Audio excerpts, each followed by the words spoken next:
Bonjour les élèves, donc voici aujourd'hui la correction du TP11 sur comment fonctionne un testeur d'humidité. Donc vous aviez à lire 4 documents. Un premier document qui vous donne ici les différentes formules des solutions que nous allons utiliser. D'accord. Ensuite, on a un document qui donne la définition entre un atome et un ion. Un troisième document qui vous montre un testeur d'humidité. Alors ce qu'il faut bien remarquer, c'est que le testeur d'humidité va utiliser 2 pointes ici. D'accord. Et ensuite, le document 3 vous donne la composition de l'eau contraxe. D'accord. On va commencer dans un premier temps par répondre aux questions de cours. Voilà. Alors, de quoi est constituée la molécule de, alors que je ne me trompe pas ici, de saccharose. Alors ici déjà, c'est quoi une molécule? Une molécule, alors j'essaie de me débrouiller avec ça, voilà. Une molécule, c'est une association d'atomes. D'accord. Alors la molécule de saccharose a pour formule C12, H22, O11. Alors, c'est formé d'assemblage d'atomes. Alors, de quoi c'est formé? De 12 atomes de carbone. C'est les C12. Ensuite, on a 22 atomes d'hydrogène, H. Et pour finir, 11 atomes d'oxygène, O. D'accord? Deuxième question, quelle est la différence entre un atome et un ion? Un atome, c'est neutre. D'accord? C'est-à-dire qu'il y a autant de protons que d'électrons. Et un ion, c'est chargé. C'est-à-dire que s'il va avoir en haut à droite un signe plus, moins, de plus, de moins. Exemple, si on prend l'eau contraxe. Dans l'eau contraxe, vous avez Ca2+. Alors ça, c'est un ion, c'est pas un atome. Pourquoi? Parce qu'on a une charge ici. Donc ici, Ca2+, c'est l'ion calcium. D'accord? Vous avez autre exemple, Mg2+. Donc voilà aussi un ion, on le reconnaît grâce à sa charge. Si je vais un peu plus loin, on va voir que là, par exemple, on a aussi ici du SO4 2-. On ne le voit pas bien. Voilà, SO4 2-, c'est aussi un ion. D'accord? Donc on reconnaît les ions avec les charges en haut à droite. Donc quel est l'appareil qui mesure l'intensité du courant? C'est l'ampèremètre. On l'a vu au TP précédent et il se branche en série dans votre repère. Alors comment fonctionne un testeur d'humidité? Là je vous laisse répondre, donnez vos hypothèses, puisque ici on verra si votre hypothèse était bonne ou pas. Donc ici on va faire un schéma d'un circuit en série avec une diode, un ampèremètre, un interrupteur qu'on mettra ouvert, un générateur de continu 12 volts et un électrolyseur. Voilà ici le symbole de l'électrolyseur qui est là. Alors l'électrolyseur, on met une solution dedans et on va tester, voir si le courant circule ou pas, et une diode. Donc ici, on vous demande ici donc de faire le montage du circuit. Donc je vais le mettre là, je vais l'agrandir encore un peu peut-être, voilà, très bien. Donc forcément, si je veux un montage normalisé, je vais commencer par un générateur de courant continu. Voilà. Là j'ai le plus, là j'ai le moins. Et celui-là va délivrer une tension de 12 volts. D'accord? Ensuite, on va mettre un interrupteur qu'on va mettre ouvert. Ensuite, on va dessiner une diode. Alors, on peut les mettre les uns à la suite des autres. Donc, voilà la diode qui est dans le sens passant du courant. C'est-à-dire que le courant irait du plus vers le moins. Donc, ça laisserait passer le courant dans ce sens-là. On va ici mettre ici un électrolyseur. Donc, voilà le symbole de l'électrolyseur. Et ensuite, à la suite, on va mettre en série un ampèremètre. Voilà mon circuit. Les éléments, les dipôles, générateurs, interrupteurs, diodes, électrolyseurs, ampèremètres sont mis les uns à la suite des autres. Si le courant circulait, ce qui n'est pas le cas ici puisqu'on a un interrupteur ouvert, il irait du plus vers le moins. C'est-à-dire qu'ici, mon ampère-mètre, j'aurai la borne comme, et là, j'aurai la borne, admettons, d'Isawa. D'accord? Donc ici, à l'intérieur de l'électrolyseur, on va rajouter des solutions et voir si, en fin de compte, le courant circule.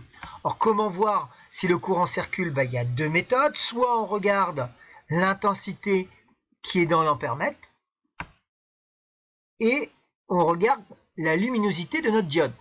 D'accord? Alors, si on met de l'eau déminéralisée, on voit qu'il n'y a pas d'intensité qui circule. Alors forcément, on est en interrupteur fermé. La diode, elle est éteinte. Donc ça veut dire qu'avec de l'eau déminéralisée, alors l'eau déminéralisée, c'est l'eau qui ne contient uniquement des molécules d'eau. Elle ne contient pas d'ions comme la Contrex, pas d'ion calcium, rien du tout. Le chlorure de sodium, qui est du sel, ni plus ni moins, de l'eau salée, on voit que là, le courant circule. D'accord? Et donc ici, la diode, c'est clair. Le saccharose, qui est du sucre, de l'eau sucrée, le courant ne circule pas. Et quand on met du Contrex, on voit que l'intensité est encore beaucoup plus forte et que la lampe brille. C'est-à-dire qu'ici, on va avoir une lueur intense. On vous demande de faire une petite conversion relativement classique. Donc je rappelle que 1 ampère, c'est 1000 milliampères. Donc ici, si je mets 500 ampères, je décale 500 milliampères, ça va me faire 0,5 ampères. D'accord? Alors je peux faire ici ampère, 1 ampère, 1000 milliampères. Si j'ai ici 500 milliampères, ça me fait bien 0,5 ampères. Donc quelle est la solution la plus conductrice? Plus conductrice, c'est la Contrex. Pourquoi? Parce que l'intensité est la plus grande.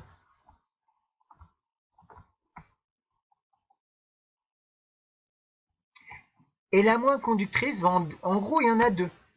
Il y a la moins conductrice, il y a ici qui ne conduit pas le courant, il y a le saccharose, c'est-à-dire le sucre, le saccharose ici, et aussi l'eau déminéralisée. Alors l'eau déminéralisée a pour formule H2O uniquement. D'accord? Je rappelle que le sucre, c'est le saccharose, va avoir pour formule C12, H22, O11. Alors, voyons voir les résultats. Donc là, on a justifié nos valeurs. Pourquoi? Parce que ici, alors j'ai oublié de dire, car l'intensité ici est nulle. Elle ne conduit pas le courant. Alors, compare les solutions conductrices et les solutions non conductrices. Alors, qu'est-ce qu'on a en solution conductrice? Eh bien, on a l'eau salée. Alors, l'eau salée, évidemment, dans l'eau salée, j'ai des molécules d'eau, mais aussi j'ai beaucoup d'ions, Na+, Cl-, des ions sodium et des ions chlorure. J'ai des ions. Donc ça, c'est pour les conductrices. Qu'est-ce que j'ai comme autre solution conductrice? Eh bien, j'ai la Contrex. Alors, qu'est-ce que j'ai dans la Contrex? J'ai aussi de l'eau, ok, mais je vais avoir des ions magnésium, Mg2+, des ions calcium. Donc, on voit que là, ça conduit. Là, j'ai les solutions conductrices. Les solutions non conductrices. Qu'est-ce que j'ai? J'ai l'eau sucrée, j'ai le saccharose. Donc, l'eau sucrée. Alors, qu'est-ce qu'il y a dans l'eau sucrée? Il y a de l'eau et il y a du sucre. C'est 12, H22, O11. D'accord? Et de l'eau déminéralisée, il n'y a que de l'eau. D'accord? Alors, qu'est-ce qu'on peut remarquer? On peut remarquer quand les solutions conductrices ont ici des ions. Les solutions non conductrices n'ont pas d'ions, c'est uniquement des molécules. D'accord? Donc, on va voir que c'est les solutions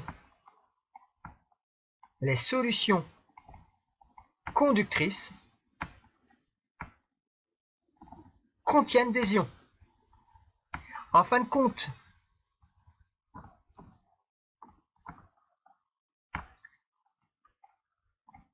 En fin de compte, ce sont ces ions-là qui vont porter les électrons, puisque l'intensité, c'est un débit d'électrons, ce sont des ions chargés qui vont pouvoir transporter ces électrons. S'il n'y a pas d'ions chargés, il y a des molécules, ben, les molécules ici ne vont pas transformer, ne vont pas pouvoir transporter les électrons. Alors comment fonctionne le testeur d'humidité? Ben, il va mesurer finalement l'intensité qui traverse l'eau de l'eau. D'accord? Voilà. Alors ce qu'il fallait bien voir dans cet énoncé, dans ce problème, c'est que le testeur d'humidité, en fin de compte, lui, va mesurer l'intensité qui traverse l'eau. Plus l'intensité va être grande, plus on aura de l'eau, parce que de l'eau, c'est de l'eau qui contient, nous on boit jamais d'eau déminéralisée. Nous, toute notre eau du robinet, d'accord, elle contient des ions.